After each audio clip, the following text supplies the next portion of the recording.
little truth to share with grace to care.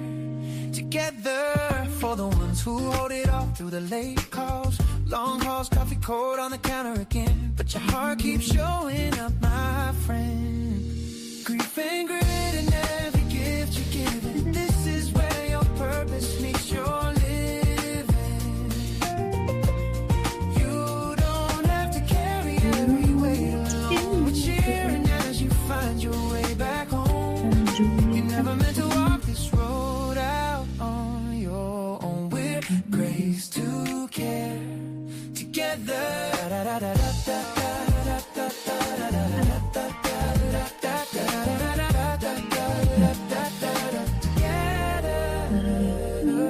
Here with Fern and Jessica, telling stories, lifting you.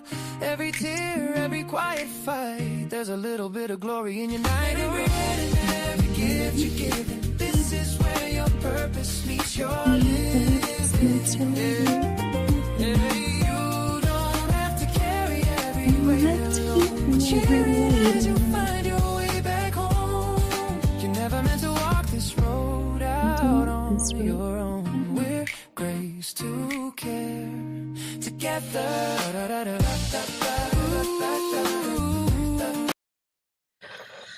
Well, good afternoon, Miss Miriam. Hi, Jess. Welcome. We're just waiting for you guys to jump in here with us and each other. It's a bright, sunny, feels a little almost like a summer day out there. It sure does. So, how are you doing this week? I'm doing good, Jess. All is well on my end. That's good. I'm ready to grab my tea. I think some is coming my way. What are you having today? I'm having raspberry lemonade.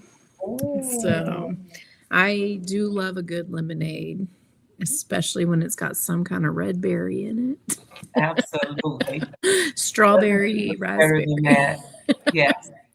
I'm all about the fruit. Mm-hmm. It's one of my favorite things about festivals when I can go and they have the fresh squeezed lemonade vendors. I love when I can get fresh squeezed lemonade. Yeah, that's fantastic. My new beverage of choice is strawberry basil water.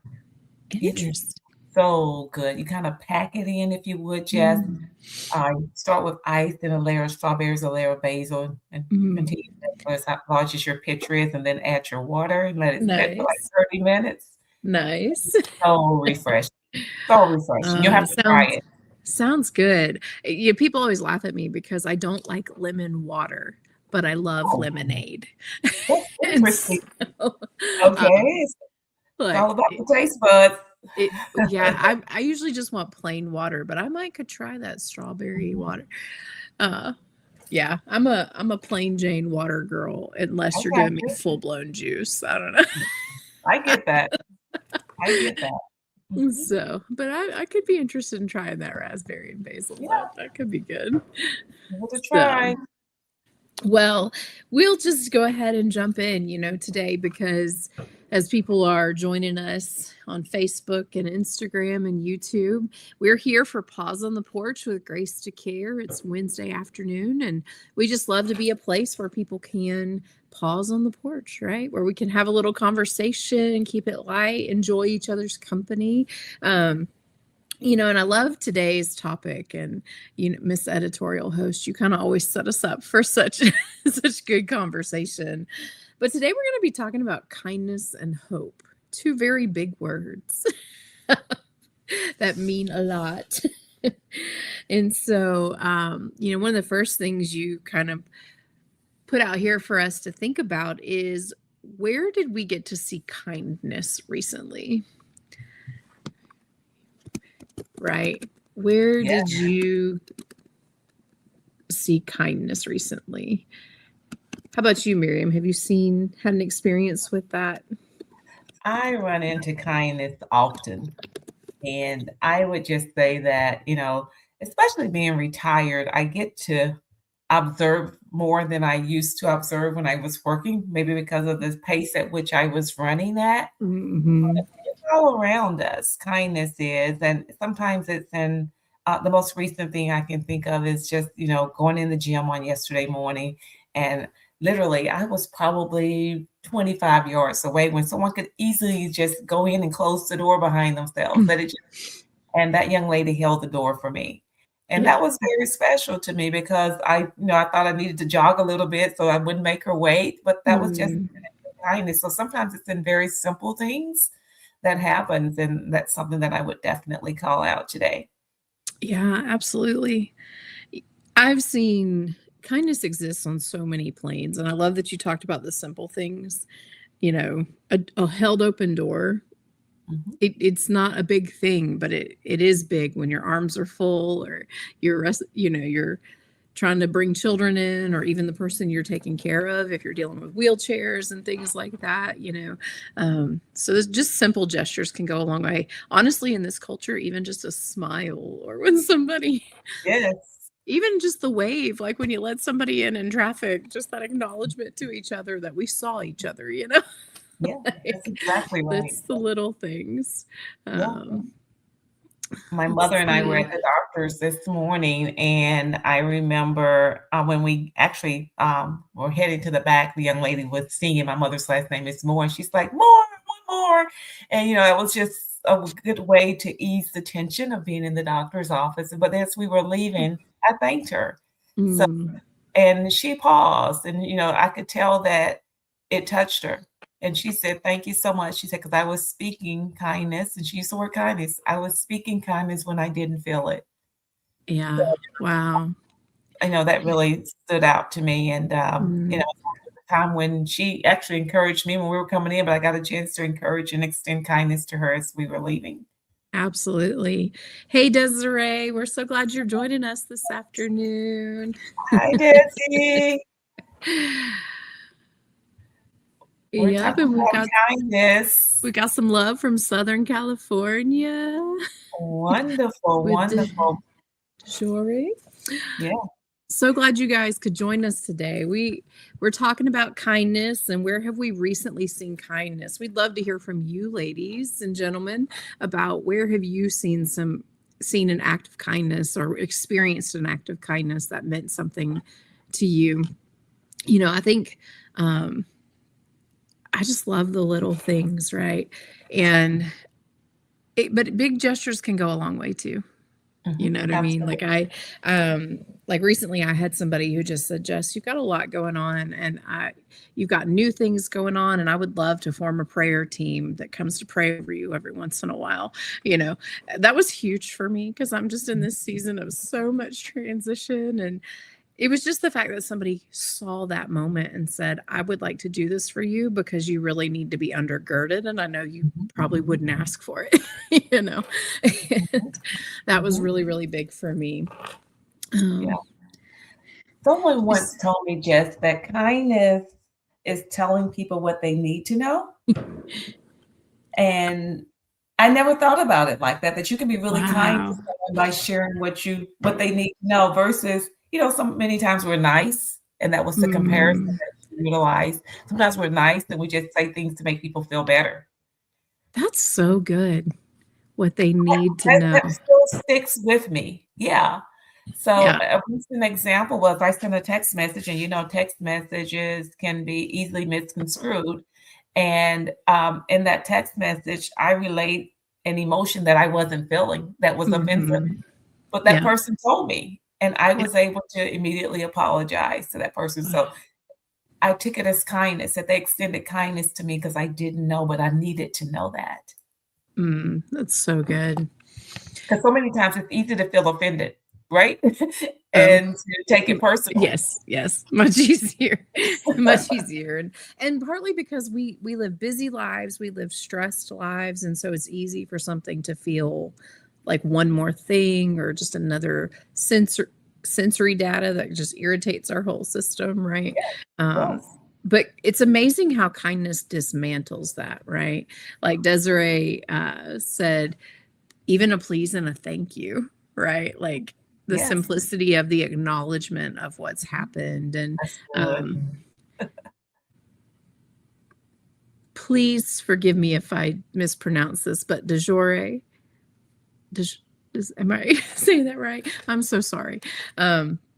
She said, I feed off kindness, and it makes sense, right? Like especially if we think about what you said about it being something we need to hear. It's amazing how even with like deep breathing, like those exercises we use to get grounded, it's amazing how an act of kindness almost feels like it has the same impact on the body.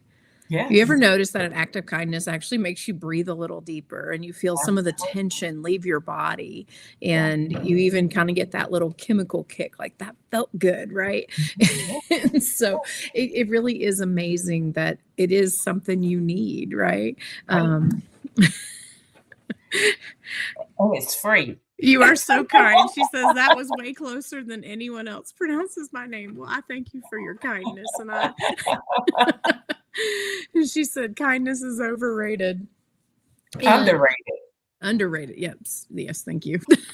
Yes. But I do love that, what you need, because what it means is, the other thing that says to me, if kindness is giving somebody what they need, it means you took time to see them. Yes. Right. Yes. Like you didn't it's so easy in our day-to-day culture when we're just hands to the plow, heads down, getting things done. It's so easy. We could be surrounded by people that we miss people. You know what I mean? Like, and so that idea that you've given somebody something they've needed meant that you actually saw them, and you saw the thing they didn't say. Right. Exactly right. And that act of kindness is that you chose to step into that place and participate with that person in a way that was joyful or lifting. And I just love that. I love that so much. And on the other end, being seen, the feeling that you experience when someone sees you, in that moment, going back to where I started with the person holding the door, waiting for a few seconds. It could feel like a long time to hold a door for someone. And I felt seen at that very moment, and not that I felt what was invisible, but it was just something extra special about that as well. Yeah, absolutely. I realized we just jumped right in here. We didn't introduce ourselves. We didn't acknowledge that Fern wasn't here. We just were excited as about if we're Oprah and Beyonce, right? Exactly. So I'm Jessica Banner, and I am one of the co-hosts for our podcast, Grace to Care. And this is our editorial host, Miriam Lewis, and Fern Sapp, our other co-host, and sometimes our fearless leader in technology. She was teaching me a lot before we jumped on this call today. She has been stepping away she's going to a conference this week where she's been invited to be a speaker, and we're excited for her to have that opportunity and to come back and tell us all about it. So y'all pray for her, and we'll plan to see her again next week. So let's see. DeJore says, my sorority sister's a caregiver to her mother, sister, and father. Oh, wow. She reached out to me 2 days ago because she's going through a stressful situation. I'm about to meet her for brunch so I can lavish her with foods and gifts. She's also one of my business partners for over 10 years. Wow. Even that's an act of kindness for a caregiver, right? And we'll definitely be praying for her and her family. Because that's a lot. It's a lot. It can be a pretty big load to take care of one person, but when you're taking care of 3 people at the same time, that can be a lot. But what a gift to be able to have someone who cares about them so much that you're willing to step in and say, let me take you out, let me connect with you and pour out on you. That's a huge act of kindness that caregivers need so much. And I love that you said you're going to lavish her with food and gifts. So the way that you see her in the beginning, she will not be the same by the end of your lunchtime with her. She'll leave with much hope, and we'll be sending good vibes her way as well. So thank you for sharing that. Thank you. Yes. Carolyn Milton says, hello. We're so excited to have you here. And Desiree says, I picked up a habit of seeing the world instead of doing what I need to do. A smile at a cashier can go a long way. Ooh, that's true. cashiers can have rough days. So Absolutely. That's and good.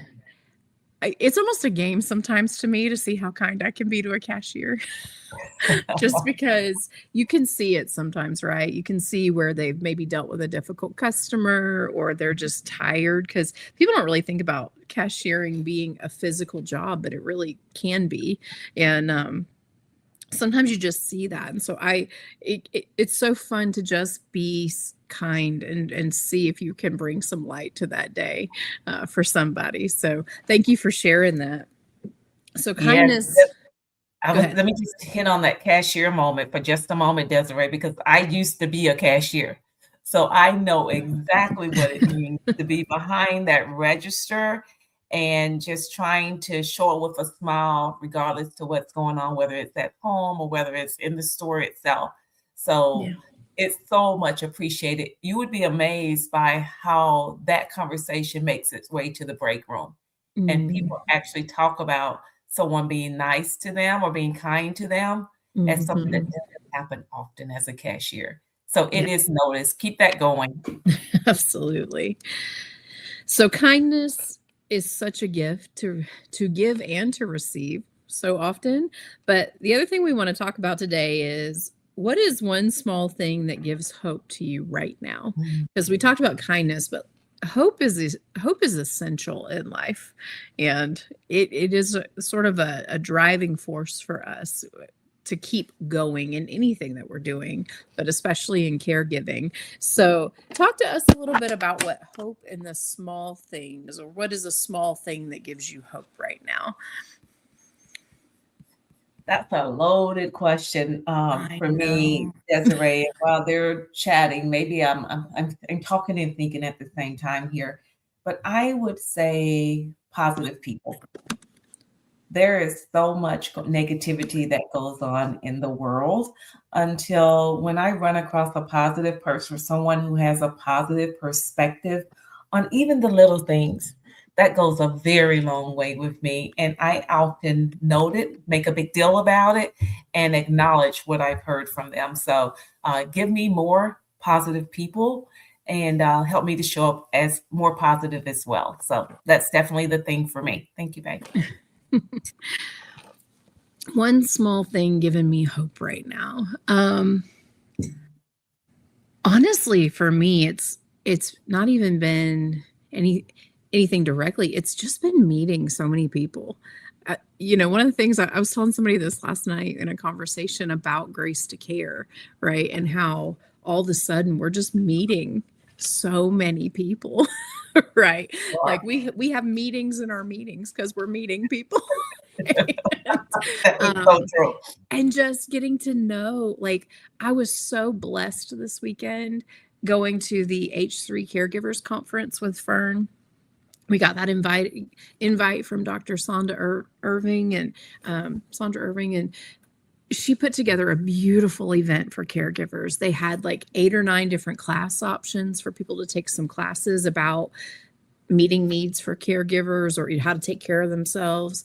They had almost 40 vendors that were actually caregiver centric, real tools and programs that, sometimes you can go to conferences and vendors aren't always correlated, but this really was. And so it was just fun to see who's in the caregiving space.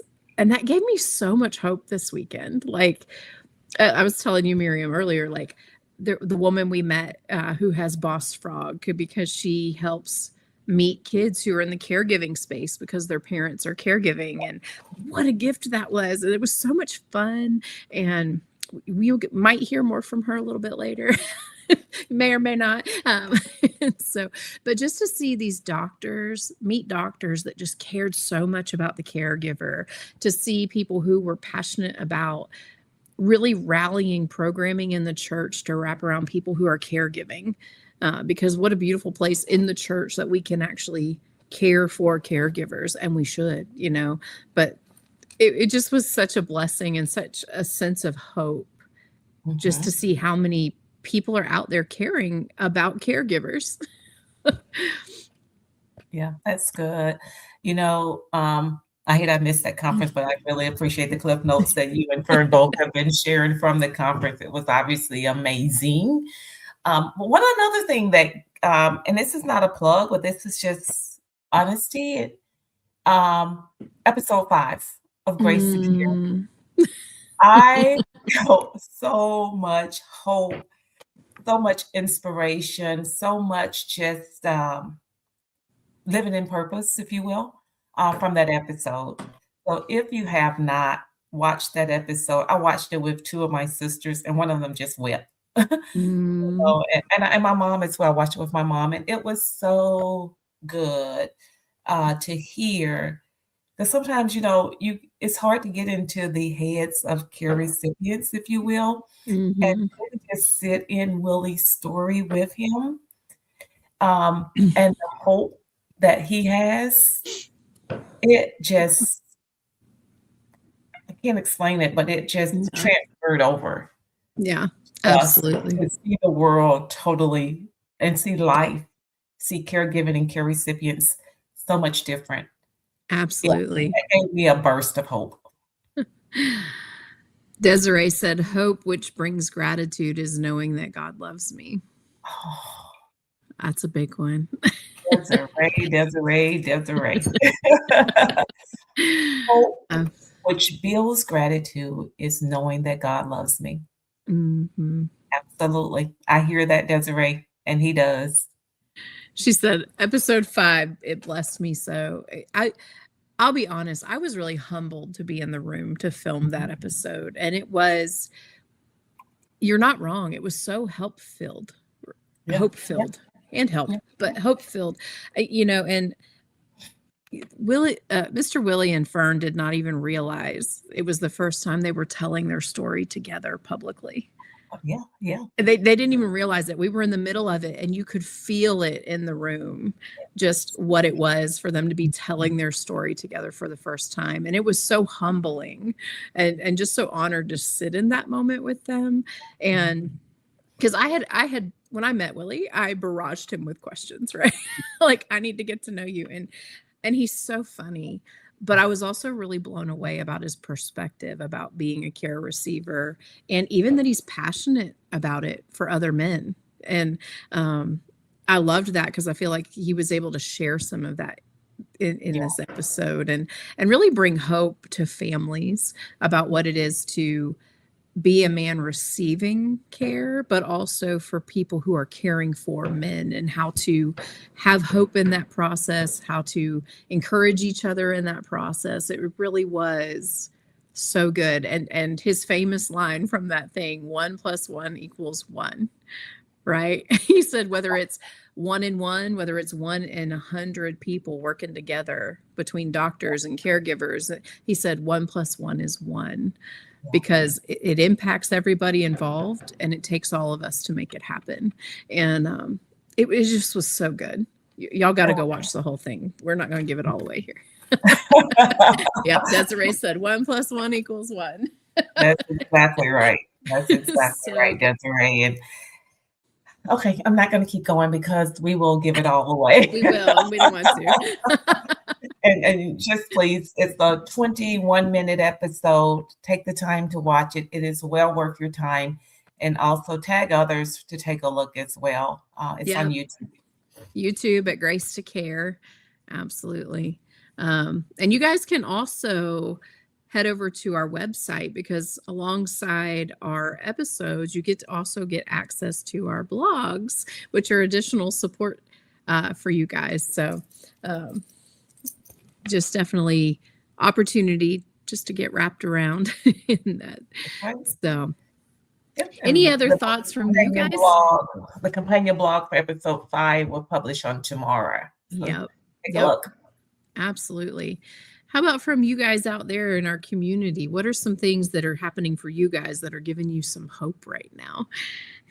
Where are you being fueled in your hope?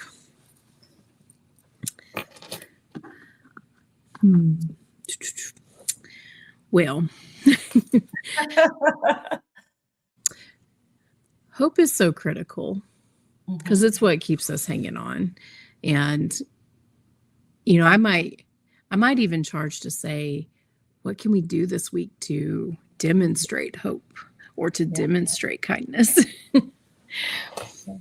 Thinking to myself, what's one thing I can do? Where can I invest in that this week?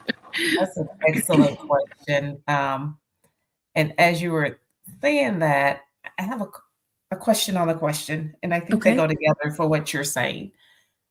Does kindness yield hope?